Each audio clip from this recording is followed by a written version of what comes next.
noches.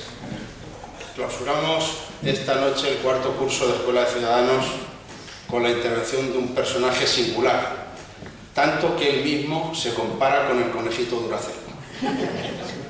Pero en fin, antes permítanme que agradezca su presencia en este hermoso castillo de Pilabonas, que ha sido nuestro refugio a lo largo de este curso por las razones que todos ustedes conocen.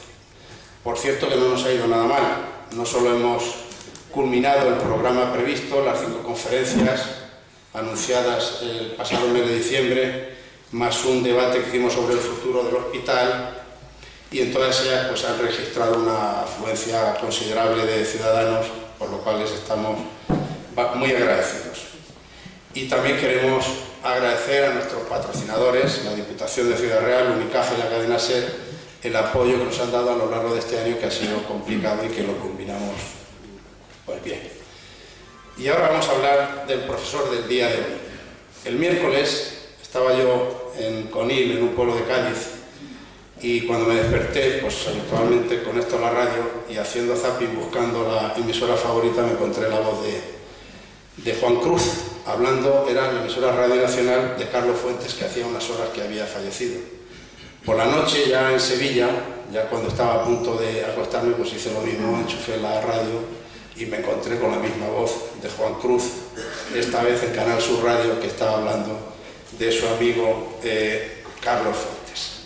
Conociendo al personaje, me imagino que ese día, entre una intervención radiofónica y otra, habría hablado con muchísimas otras emisoras de radio, de televisión, nacionales o extranjeras, que habría trabajado en su blog del País, mira que te lo tengo dicho, que habría hecho seguro algún artículo para el periódico, y quién sabe si además habría hecho un artículo adelantado para el suplemento Domingo del País, en el que publica habitualmente también una columna. O quizá habría escrito un artículo para el diario AS, periódico que yo me enteré recientemente porque no soy muy aficionado a verlo, en el que por lo visto también Juan Cruz escribe con regularidad. Y seguro que habló con docenas de escritores de todo el mundo, porque conoce a muchísimos de ellos y seguro que más de uno estuvo al otro lado de su teléfono. Y quizá incluso habría comenzado un nuevo libro, quién sabe, o por lo menos le dio un toque a algún capítulo de alguno que tenga medias. Yo, que estaba bastante agotado ya esa noche del viaje que había hecho, le envié antes de dormirme un mensaje preguntándole si no se cansaba nunca y que en todo caso guardara alguna de esas energías para esta noche. Y me contestó este pequeño tuit, como dicen ahora: yo, como el conejito Duracell, cuando me canse me muero. Bueno, pues Juan Cruz lleva haciendo jornadas como esas desde hace no años, sino décadas, porque este canario del Puerto de la Cruz empezó a escribir a la edad de 13 años, y no voy a decir la edad que tiene, pero desde luego lleva ya medio siglo dando guerra en los periódicos y escribiendo libros. Ha escrito, por consiguiente, miles de artículos, de entrevistas, de reportajes, la inmensa mayoría en el diario El País, periódico del que es fundador y en la actualidad es adjunto a la dirección.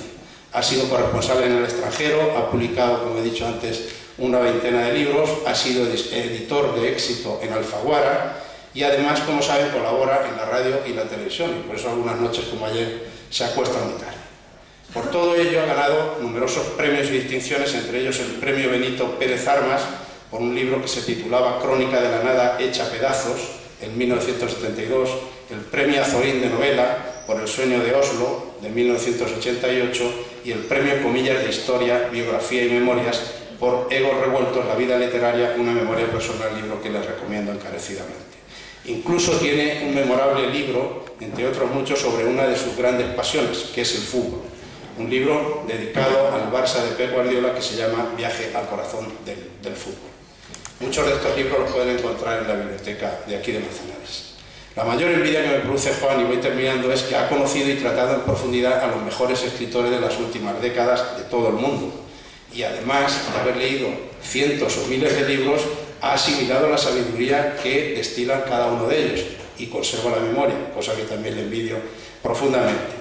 Uno de sus últimos libros, precisamente Contra el insulto, da título a la conferencia que hoy va a desarrollar aquí. Es un tema que le ha apasionado y que le ha obsesionado en los últimos años, el insulto que se ha instalado en la vida política y social del país y de manera muy especial en los medios de comunicación. Y como dice Juan, la libertad de expresión no equivale a libertad de insultar. Y como dijo uno de los personajes que sale en este libro, su profesor Emilio Lledó, el filósofo Lledó, hay palabras que matan. Estoy seguro de que le va a interesar pues la reflexión de Juan. Y por último le quiero dar un consejo, aunque no lo necesite, y es que ya hay artilugios para recargar las pilas, las de Duracell también. Así que no te morirás, cómprate uno y no te morirás nunca, y tus lectores podrán seguir disfrutando de tu obra. Muchas gracias, Román. Ha hecho, como es habitual en ti, un excelente retrato de un personaje que tú lo has calificado y tal, y en realidad no es para tanto. Te dije antes que iba a contar una anécdota y la voy a contar. Me vino esta tarde a la cabeza. Resulta que hay un actor, es un actor muy grandilocuente, un poco histriónico, tiene un ego mucho mayor que el de la mayor parte de los escritores estos que dice Román que yo he conocido, que es Juan Luis Galiardo. Juan Luis Galiardo ha tenido altibajo, ha sido un galán muy notorio, muy famoso por su relación con la vida nocturna, y tuvo también momentos de gran depresión, en uno de los cuales estuvo a punto de matar a Charlton Heston estrellándolo contra la nieve en Finlandia. Lo internaron y lo trataron en un psiquiátrico, y de hecho él tiene un carnet de loco. Y cuando ya rehizo su vida y decidió que iba a dedicarse al mundo de la actuación en serio, hizo muchísimas películas, algunas alimenticias y otras interesantes o buenas, y un día se enteró de que su amigo Manuel Gutiérrez Aragón iba a ser el Quijote, y él creía que él tenía condiciones para ser el Quijote. Adelgazó, se puso en los huesos, y un día apareció en el despacho de Gutiérrez Aragón, se desnudó en la puerta del despacho, flaco como estaba, esquelético, y le dijo: mírame, este soy yo, el Quijote. Y no sé por qué a mí se me ocurrió que yo podía hacer lo mismo aquí y decir: en realidad soy un periodista, este soy yo, soy un periodista. ¿Y por qué soy un periodista? Un periodista es, a la hora de ser periodista, el que se desnuda de toda esa biografía. En todos esos momentos de mi vida cotidiana, que siempre ha tenido pues ese comportamiento un poco acelerado del conejito Duracell, yo he sentido que cada cosa que hago es la primera vez que la hago. Es decir, yo nunca he sentido que detrás de mí está esa experiencia, que en efecto son 50 años, porque empecé en el año 62, yo siempre creí que era a los 13 años, y es que el periódico que recogió mi artículo se equivocó y dijo que yo tenía 13 años, pero yo tenía 14 años, y este año se cumplen 50 años de esta profesión. De modo que este es mi trabajo, y tengo derecho a defenderlo y a explicarlo desde mis sentimientos como periodista. Hay una frase que yo le escuché a Eugenio Scalfari, el fundador de la República, el periódico de Roma, a un grupo de estudiantes de la Escuela de Periodismo del país, que decía que periodista es gente que le dice a la gente lo que le pasa a la gente. Y no es otra cosa. El periodista no tiene otro privilegio civil que los privilegios que tiene cualquier ciudadano.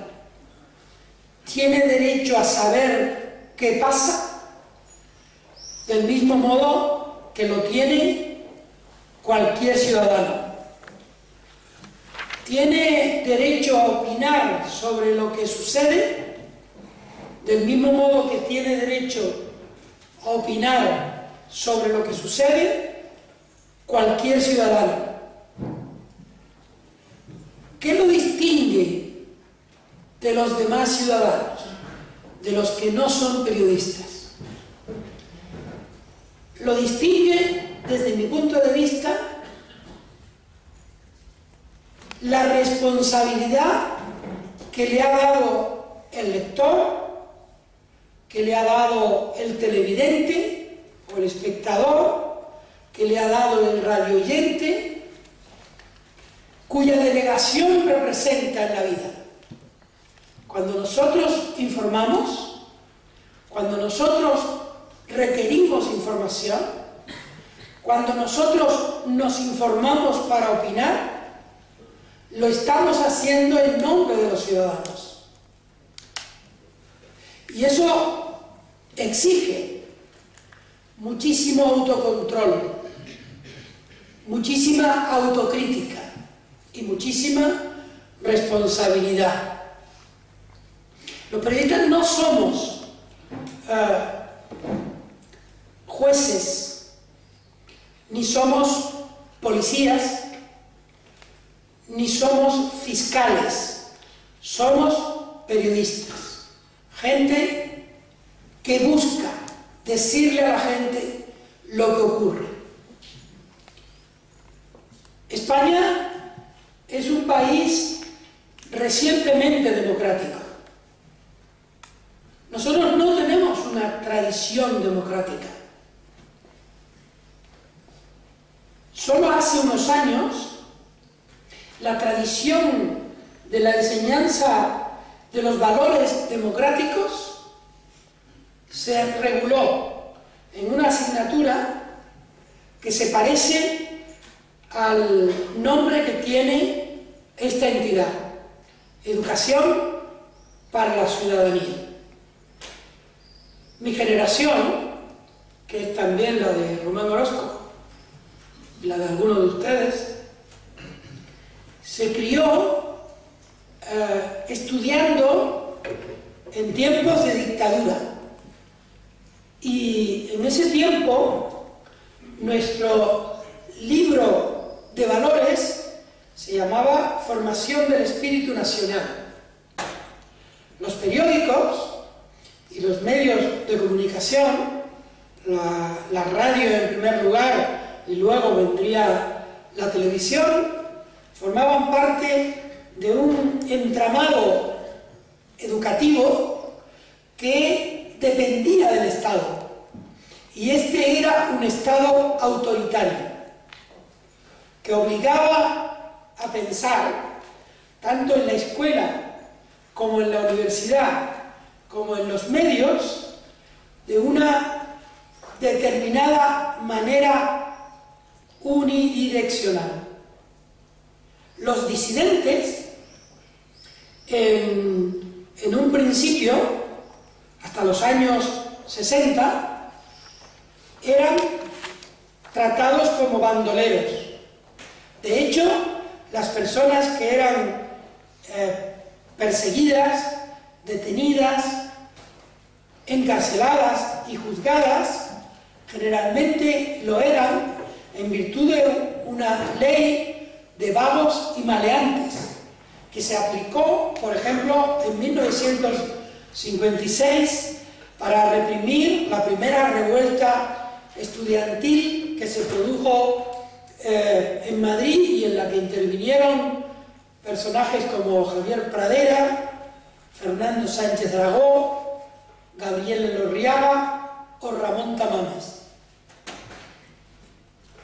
Los medios de comunicación eran dependientes directamente del gobierno, y el gobierno dependía de la dirección militar del generalísimo y de sus ministros, muchos de los cuales tenían también graduación militar.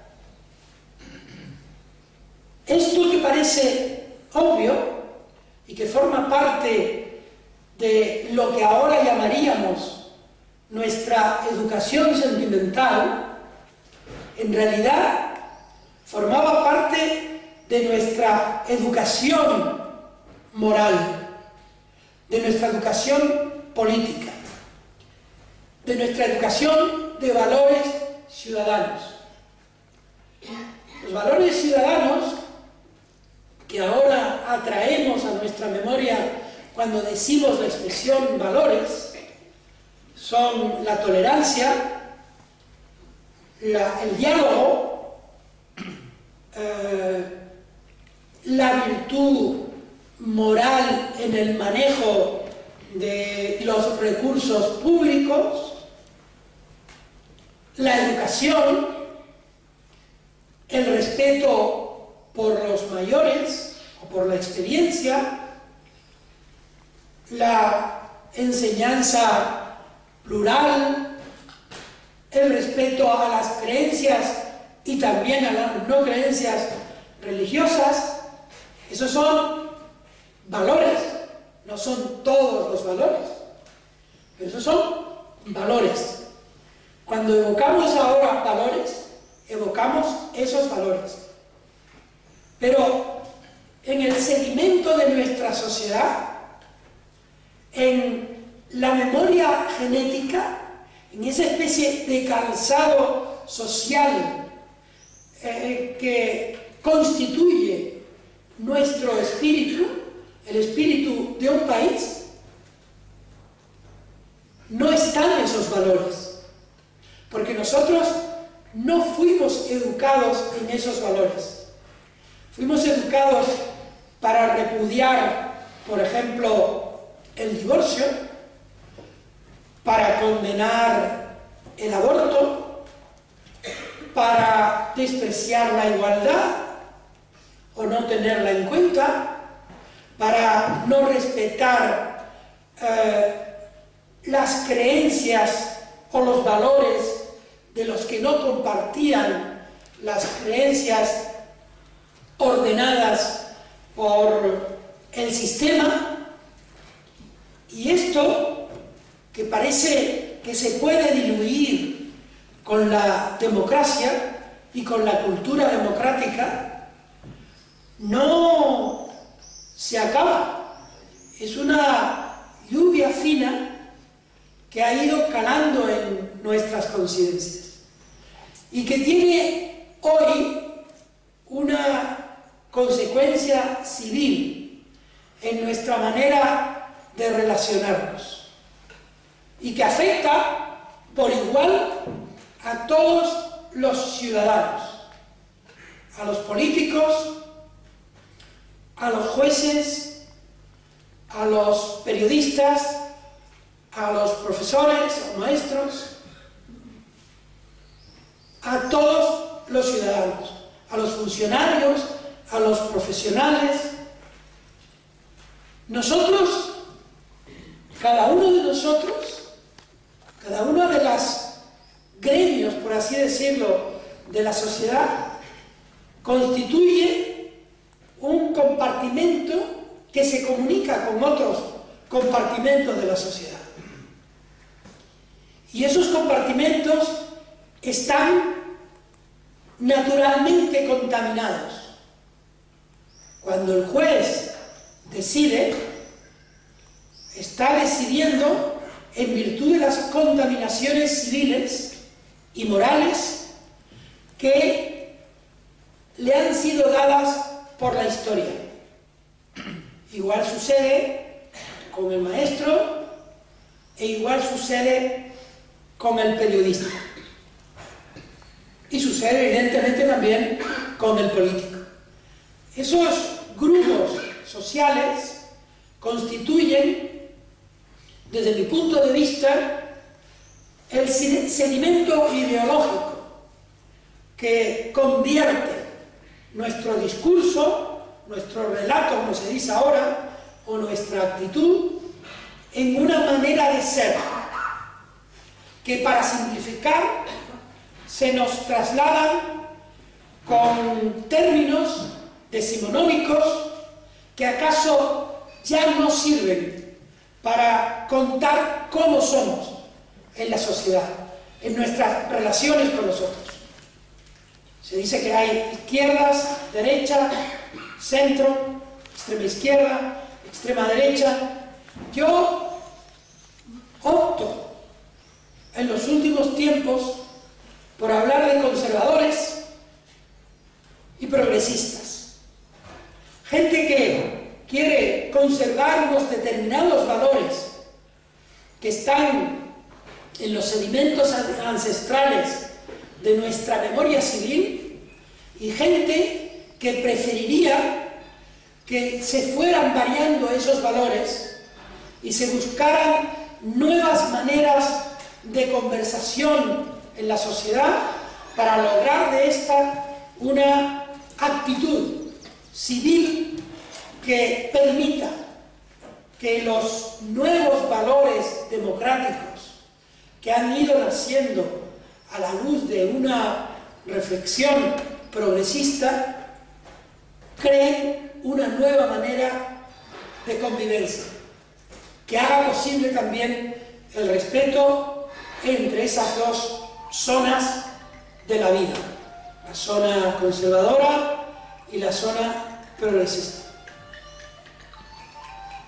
Nosotros, los periodistas, estamos encargados sutilmente o subliminalmente, pero estamos encargados por los ciudadanos a ser vehículos de esa ansiedad social.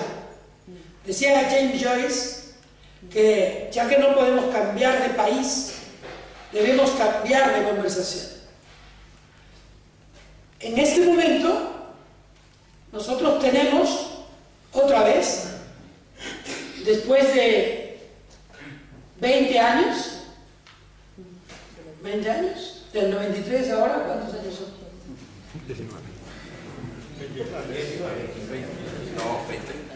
20 años. 19 años. Después de 19 años, nosotros estamos viviendo otra vez un periodo de interrupción de la conversación nacional.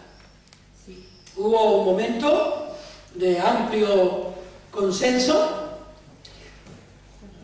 en el sentido de que el consenso acogía muchos factores de la sociedad, el judicial, el político, el económico. Hubo muchos pactos en torno a los años 80.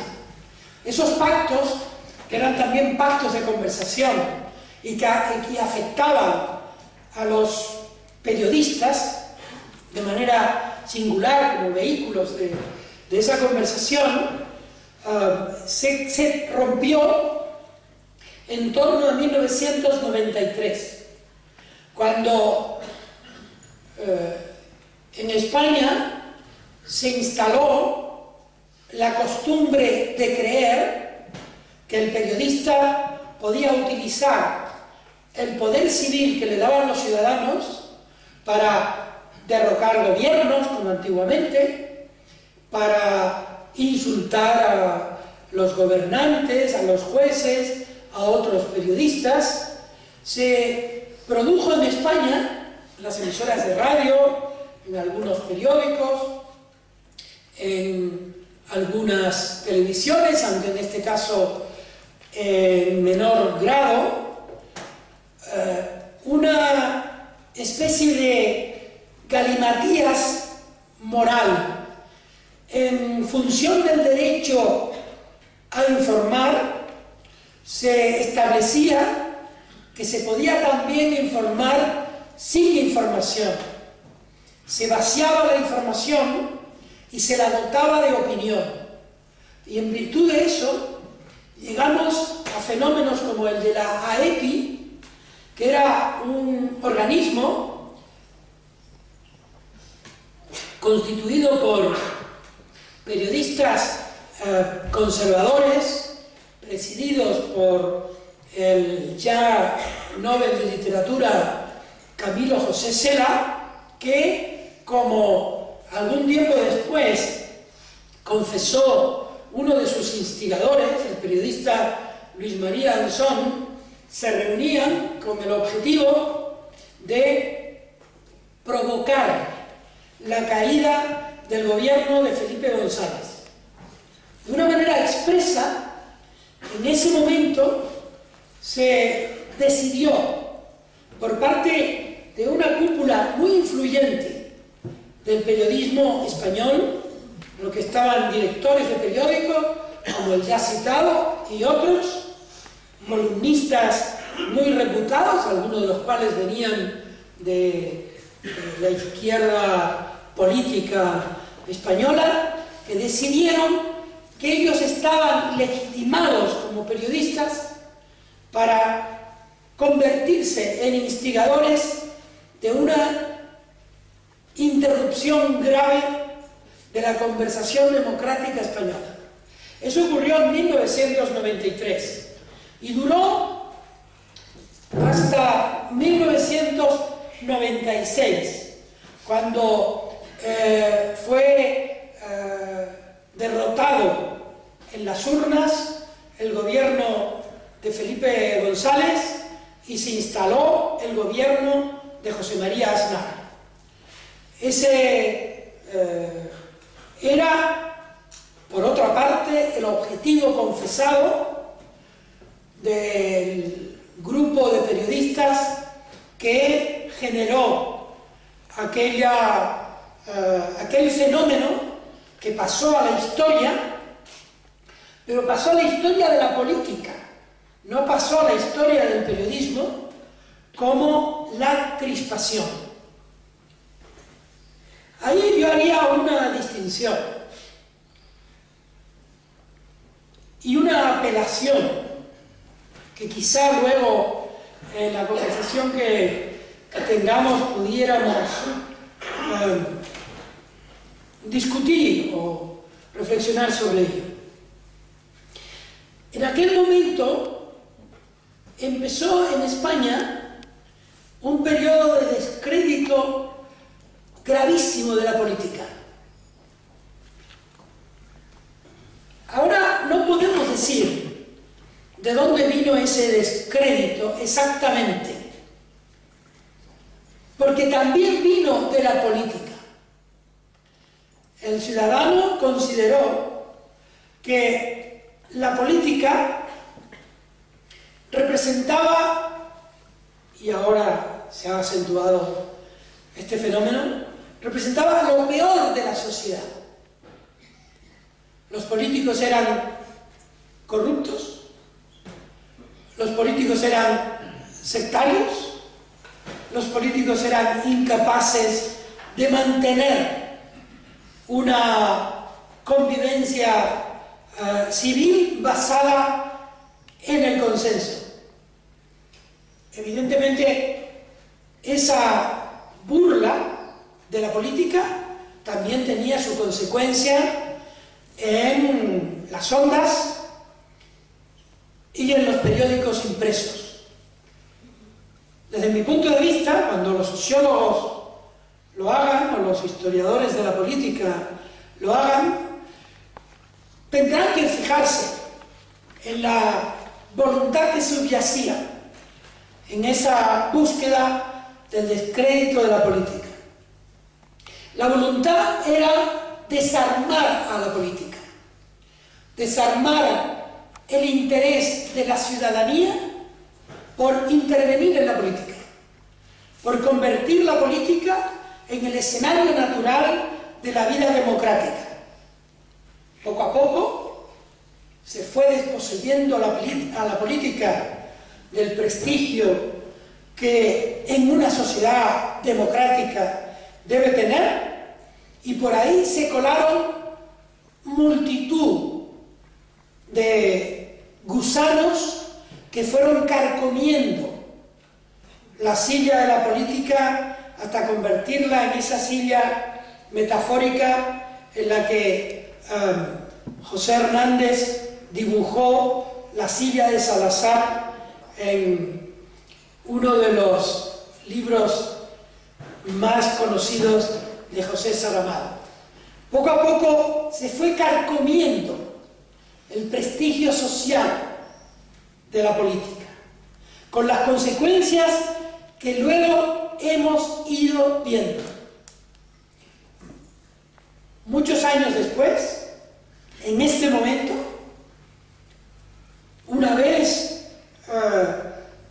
superado el proceso de verificación de los distintos aspectos que dividen a la sociedad, pero la encuentran en fenómenos como la igualdad, la solidaridad, el estado del bienestar, la libertad religiosa o la libertad de no tener ninguna dependencia religiosa. Una vez superado ese proceso que permite a la sociedad decir, ese proceso democrático que iniciamos en 1978 con la Constitución está a punto de culminarse, encontramos que a la educación para la ciudadanía, que era, digamos, el pináculo de la voluntad política de legislar a favor del conocimiento de las libertades de las que dispone la sociedad, halló una oposición visceral por parte de comunidades autónomas, la Iglesia Católica, el partido más importante de la derecha, medios de comunicación. Ese instrumento social de encuentro en los valores fue desprestigiado de las maneras más burdas y también más arteras. En una comunidad se cambió la asignatura por una asignatura optativa de idiomas extranjeros, en otro directamente se daba la clase en inglés, en otras se impidió, y finalmente, en este momento, la presión de los distintos estamentos que en ese momento hicieron burla de esa legislación ha decidido abolir la asignatura y convertirla en una asignatura que en cierto modo es equivalente a aquella formación del espíritu nacional o FEN en la que nosotros estudiamos cuando éramos adolescentes. Por otra parte, el gobierno socialista, en este periodo, digamos, de consolidación constitucional de las libertades que fueron reguladas constitucionalmente en 1978, decidió abrir el espectro radiofónico y televisivo a nuevas concesiones. Y por esa vía entraron en el mundo de la comunicación multitud de nuevas emisoras de todo tipo, algunas de las cuales decidieron, en virtud de las creencias y de las actitudes de sus propietarios, que podían basarse en la opinión exclusivamente para narrar el relato de la realidad. Las consecuencias de ese vaciamiento de la información, de esa adjetivación constante de lo que ocurre, en lugar de relatar lo que ocurre, ha tenido consecuencias catastróficas para nuestra sociedad, de cuyas heridas todavía no nos hemos dado cuenta. Se ha convertido, en paralelo a 1993, se ha convertido la sociedad en un guirigay mediático que ha contaminado la conversación, que ha contaminado a la política y a los políticos, y que ha convertido a los periodistas en unos gritones insoportables. Este es un espacio de desastres no mitigados en los que todos tenemos alguna responsabilidad. Cuando yo digo la palabra todos, referida al periodismo y a la política, no me refiero a todos los periodistas y a todos los políticos. Me refiero a todos los ciudadanos. Yo no considero que de los defectos que tenemos los periodistas seamos solo nosotros los responsables. Somos los responsables, pero son los ciudadanos los que sufren nuestros defectos. Por tanto, deben ser inquisitivos con respecto a nuestras actitudes. Y con respecto a los políticos pasa exactamente lo mismo. Los políticos son seres humanos, como nosotros, evidentemente, y ciudadanos como nosotros. Es más, se someten más que nosotros al escrutinio público. Nosotros nos hemos acostumbrado a creer que los políticos son todos seres bajo sospecha, mientras que nosotros, por ejemplo, los periodistas, los abogados, los ingenieros, los carpinteros, los futbolistas, somos seres que pedimos cuentas, no somos seres responsables, pedimos cuentas. Esto de la responsabilidad política de todos, sí me gustaría que fuera luego un asunto de discusión sobre los valores ciudadanos.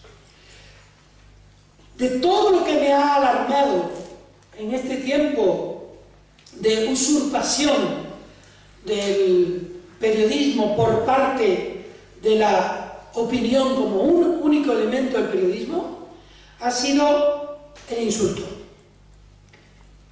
La descalificación del otro, sea periodista, político, juez, banquero, ciudadano, etc. La manera que hemos adoptado de referirse a la responsabilidad ajena antes de conocer todos los elementos de esa responsabilidad. He asistido como espectador a programas de esas emisoras nuevas, situadas, como dice Iñaki Gabilondo, en el TDT Party, del dial más vocinglero de la televisión, en la que se ha dicho de otros compañeros, o de políticos en ejercicio, o de jueces, cosas que sería imposible aceptar, que aceptaran de sí mismos las personas que proferían esos insultos. He escuchado en la televisión generalista programas de cotilleo cuya sustancia es manifiestamente la de la búsqueda de audiencia en función del propósito de escandalizar para atraer. He observado en la prensa escrita una banalización sucesiva de los instrumentos que tenemos para indagar como periodistas acerca de la naturaleza de las cosas. He leído informaciones que, mostradas como tal, no resisten los elementos constitutivos de contraste, de búsqueda de otras fuentes, de contraste con las propias personas o instituciones que son descalificadas para observar si ellos tienen cosas que alegar. He asistido a la manipulación de las biografías de jueces, de otros periodistas, de políticos, con el único objetivo de escandalizar para destruir trayectorias. Y en general he observado como periodista, y seguramente yo estaré entre los responsables de ese deterioro, un deterioro manifiesto de lo que el público cree que es el fundamento de nuestro oficio. Un periodista, como decía Gertrude Stein, de la Rosa, un periodista es un periodista, es un periodista. No es más, tampoco es menos. Jean Daniel, en este libro que he traído aquí,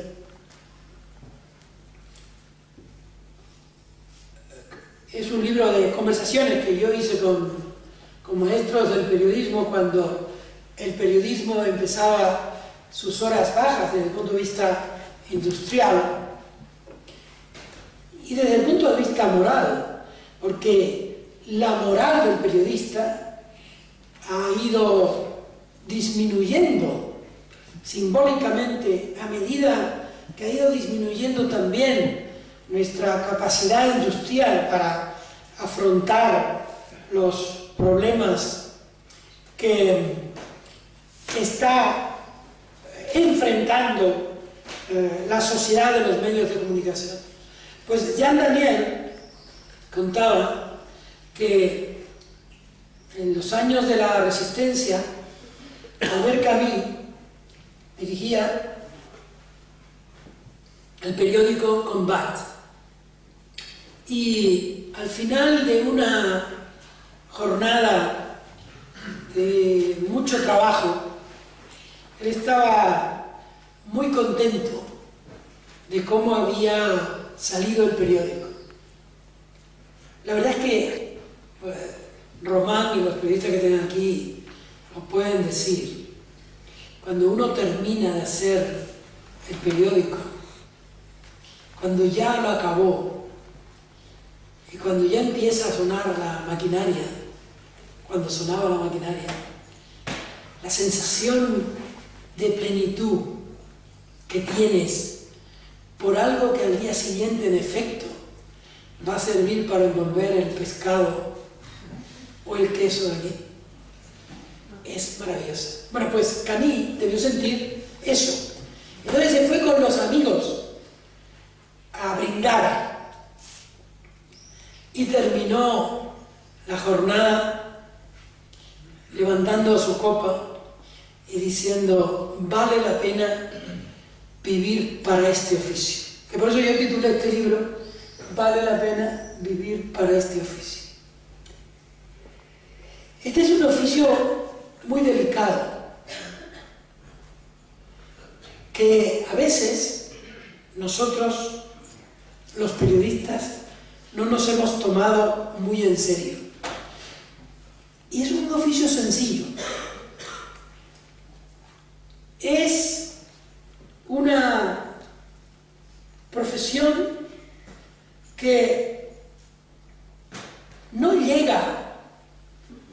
los límites de un sacerdocio. No es tampoco una profesión moralmente intachable. Hay periodistas que somos muy golfos, pero hay un momento sagrado, que es el momento en que nosotros nos sentamos ante la máquina de escribir y decimos: esto es cierto. Tengo constancia de que esto es cierto. Además sé que cuando lo escriba no voy a defraudar al que ha dado su fe, el que me ha dado su fe, el que me presta credibilidad. Mañana no me voy a arrepentir como profesional porque he cumplido los preceptos básicos de este trabajo. Aquí no estoy insultando a nadie. No he escrito esto como aquellos editorialistas del franquismo que se sentaban ante la máquina de escribir y decían: se van a enterar en Moscú. Escribo lo que sé y digo que no sé aquello de lo que no estoy seguro de saber. Y cuando firmo esto, estoy diciendo que yo me responsabilizo de que esto es así. El Washington Post tiene en los ordenadores de todos los periodistas un mensaje que al término del trabajo de cada uno, la crónica que esté haciendo, el artículo, la entrevista, cuando terminas y pones fin, un mensaje dice: ¿está usted seguro de que lo que ha escrito es cierto y no va a tener que responder por ello ante la justicia? ¿Acaso entre nosotros vendría bien que un mensaje así apareciera en los medios de comunicación, en todos ellos? Probablemente el 80% de lo que ahora corrompe el oficio sería resuelto. El 20% restante es el 20% que el periodista comparte con la sociedad de dejadez de los valores cívicos que ha de defender el oficio. Me gustaría terminar leyéndoles de este libro, no de mi libro, porque este es un libro colectivo, y aquí yo hablo de lo que desde mi punto de vista es el periodismo, pero esto lo tomé de un libro que yo recomiendo a los que quieran hacer buen periodismo, se llama Los elementos del periodismo, de Bill Kovacs y Tom Rosenstiel, y dice: ¿qué debemos respetar nosotros, los periodistas? Y con esto acabo. 1. La primera obligación del periodismo es la verdad. El periodista debe lealtad ante todos los ciudadanos. La esencia del periodismo es la disciplina de la verificación. El periodismo, debe mantener su independencia con respecto a aquellos de quienes informa. Debe ejercer un control independiente del poder. Debe ofrecer un foro público para la crítica y el comentario. Debe esforzarse porque el significante sea sugerente y relevante. Las noticias deben ser exhaustivas y proporcionadas. Y debe respetar la conciencia individual de sus profesionales. Contra todo esto está el insulto. Muchas gracias.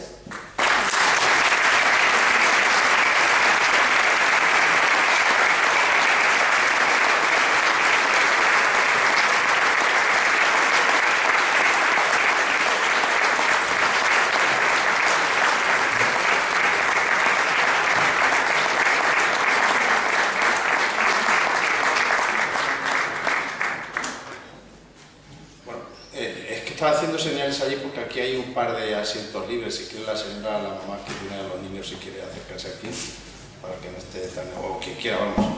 Bueno, ¿alguna pregunta? No me digan que no tienen nada que preguntarle. Bueno, yo le voy a hacer, yo le voy a hacer una cosa. Allí hay uno. Allí veo una mano. Es que se me pasa lo que la otra vez, no se ve el fondo. Yo te voy diciendo. Sí.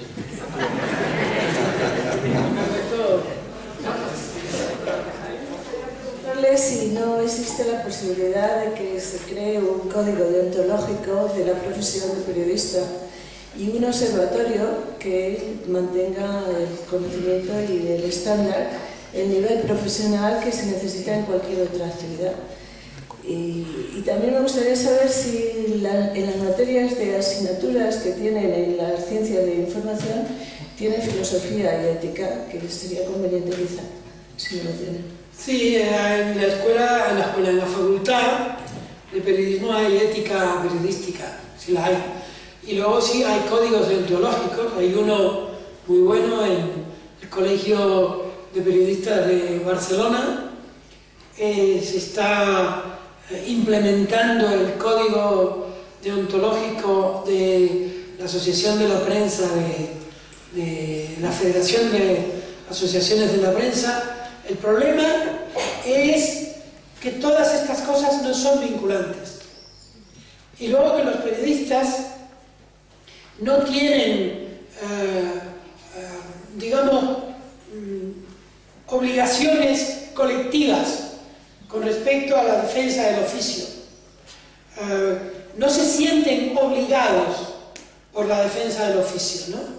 Ha habido una enorme dispersión de las energías colectivas de los periodistas.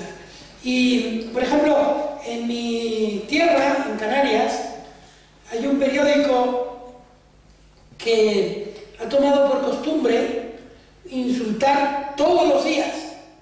No es de vez en cuando. En este caso no incurro en ninguna exageración. Todos los días es todos los días. Al presidente del gobierno de Canarias y a su mujer, porque no les concedió una frecuencia de radio.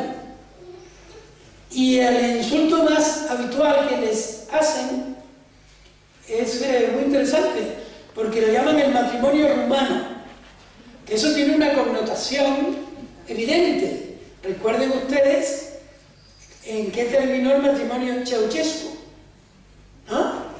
Bueno, pues eso todos los días. Entonces, allí hay una asociación de la prensa y hay una federación de asociaciones de la prensa. Es más, hay jueces, pero la actitud de los jueces con respecto al insulto en la prensa es muy laxa. En una sentencia reciente, en Canarias, que es donde más me preocupa a mí el tema, porque soy de allí y uno es del patio donde nació, decía que los políticos, como eran servidores públicos, tenían que apechugar con los insultos. Y yo estoy en contra. Yo creo que los periodistas no podemos insultar ni a los políticos, ni a otros periodistas, ni a los banqueros.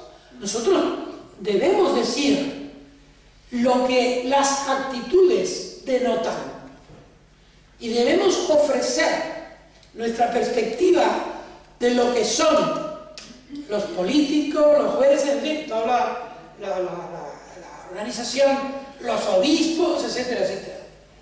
Pero hay una línea que no se puede cruzar, que es la línea del insulto. Mira, ¿y qué es el insulto? El insulto tiene dos barreras. La del que lo hace, que sabe que está insultando, y la del que lo recibe.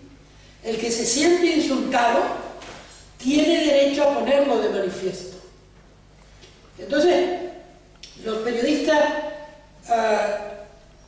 necesitamos un código deontológico para nuestro comportamiento. Pero no es diferente a cualquier código ético. En la sociedad, lo que nos debe regular es lo que debe regular la conversación entre los ciudadanos. Nosotros no somos especiales ni tenemos derechos especiales. Yo, en nombre de la libertad de expresión, no le puedo dar un tortazo a Román Orozco. No le puedo decir, es que como soy libre, mi libertad de expresión tiene unos códigos. Dice Todorov, en un libro que acaba de salir, que se llama Los enemigos íntimos de la democracia, que lo que nos da libertad es la ley. La observancia de la ley nos da libertad, porque permite nuestra libertad.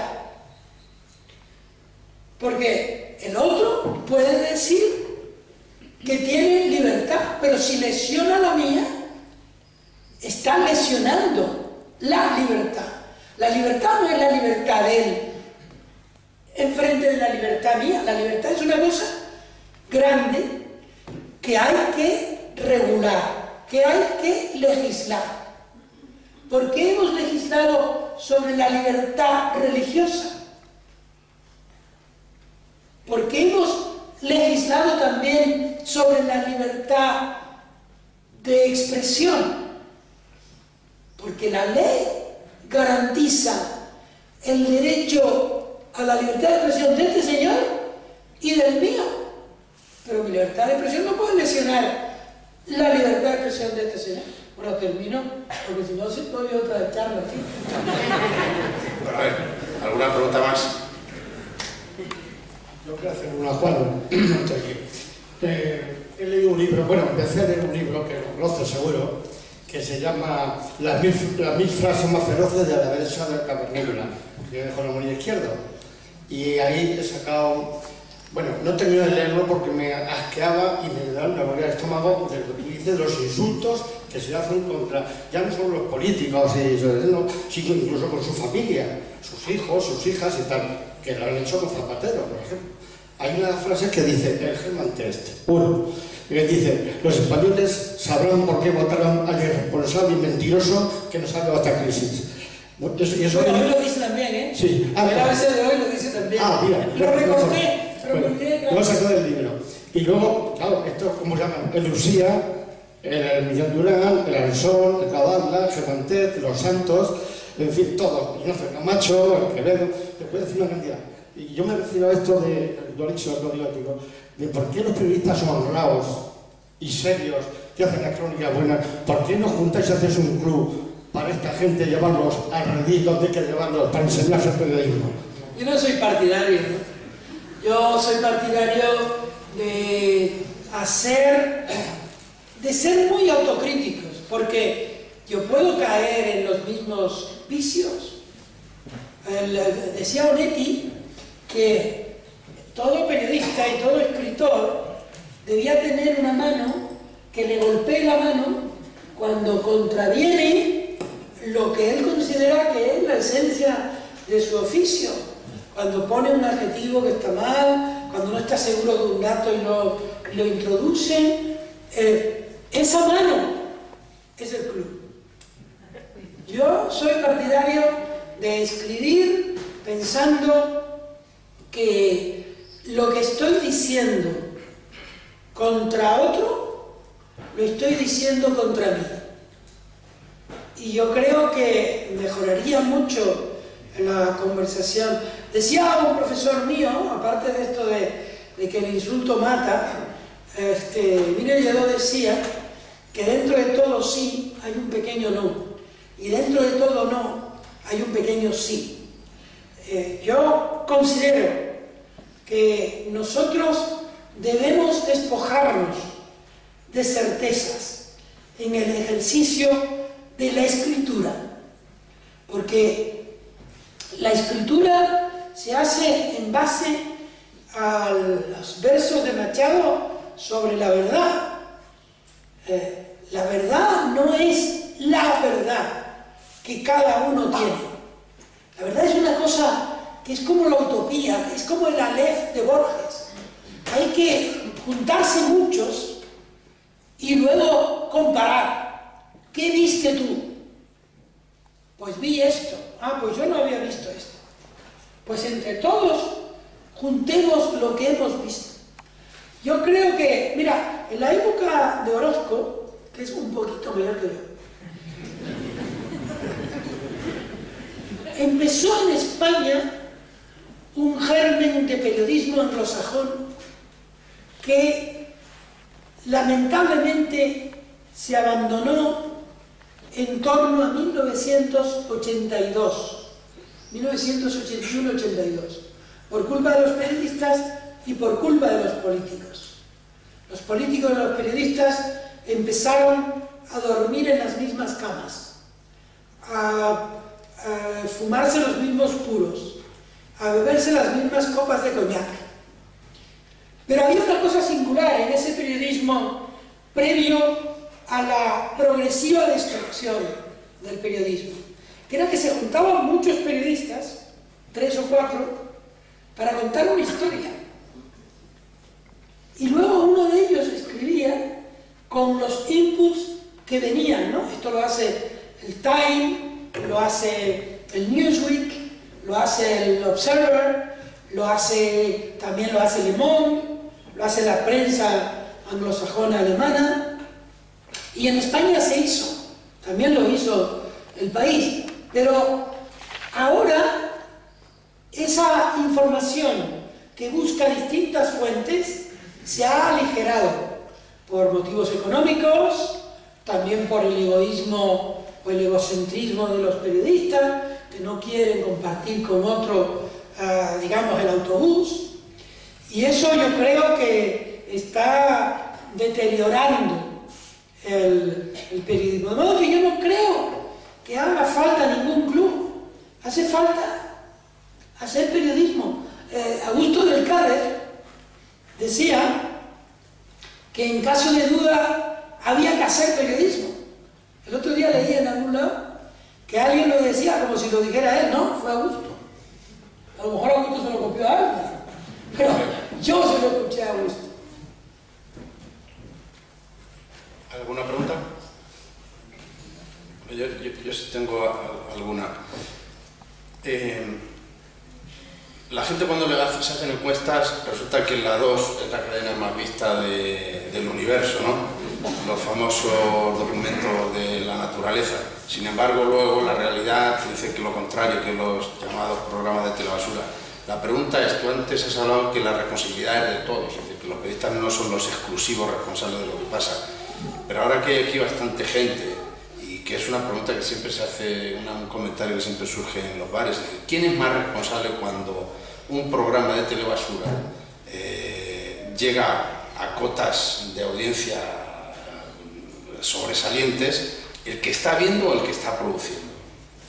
El que insulta o el que acepta como una normalidad el insulto. Yo creo que nosotros somos muy responsables como ciudadanos. Es decir, nosotros hemos renunciado a la capacidad de formación y de educación y de discusión que tienen las emisoras de televisión, sobre todo las de carácter público, ¿no? Nosotros hemos vivido en los últimos años una televisión pública estatal interesante, pero hemos aceptado unas televisiones públicas autonómicas deleznables, basadas en los mismos parámetros que las televisiones comerciales, utilizando dinero público para hacer iguales incursiones en la basura, y eso yo creo que es un defecto de los poderes públicos. El ciudadano, evidentemente, tiene la culpa del mando, que es el que lo pone, ¿no?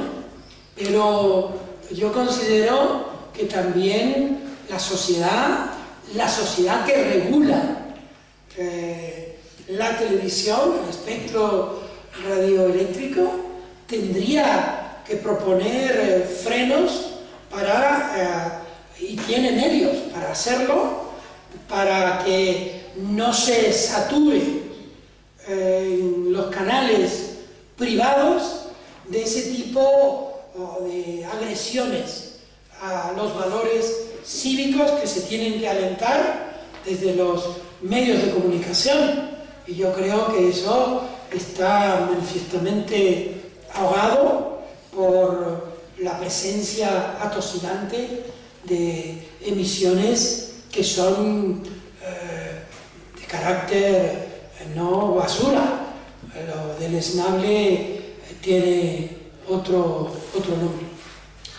Muy bien. Bueno, pues muchas gracias a Juan, muchas gracias a todos ustedes, y dentro de unos días convocaremos una reunión para que los asociados o, en fin, cualquiera de ustedes que quiera estar en esa reunión, que pueda asistir, en la que empezaremos a preparar el siguiente curso para el año que viene. De modo que muchas gracias a todos.